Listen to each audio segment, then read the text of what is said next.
And he was on this call and he chose to start it by lashing out at these governors, telling them that most of them have been weak and that they need to start cracking down on the protesters who are turning violent in the streets of their cities. He says that it's making the United States the laughingstock of the world. Listen to this really remarkable audio that CNN has obtained.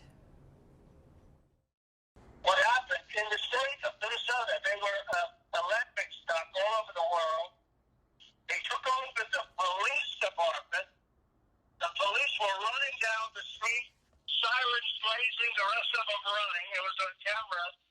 And then they wiped out. You probably have to build a new one, but I've never seen anything like it. And the whole world was laughing.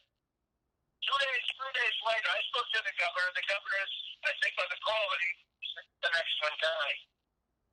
And all of a sudden, and I said, you got to use the National Guard in big numbers. They did it first, and they did.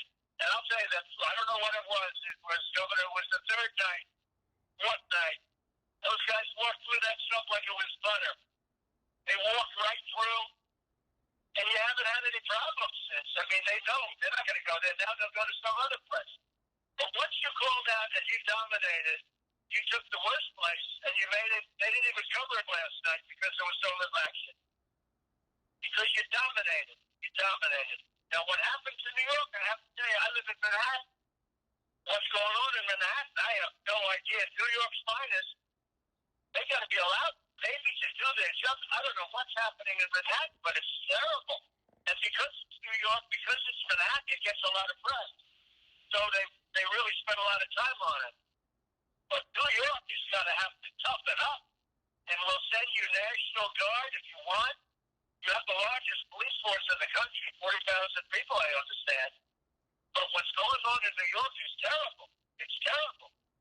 Of all the places. What went on last night in Los Angeles with the stores and the storefronts is terrible. No domination. You have to dominate. Yeah, go ahead, Phil. Something French. And he says there at the end, John, that they have to dominate and start imprisoning some of these protesters who are turning violent. He said otherwise they are going to look like jerks. We should also note that the governor of Maine told the president that they were uncomfortable because he is scheduled to visit the state on Friday because of the security concerns. And the president said that because the governor of Maine was trying to convince him not to come, that now he was coming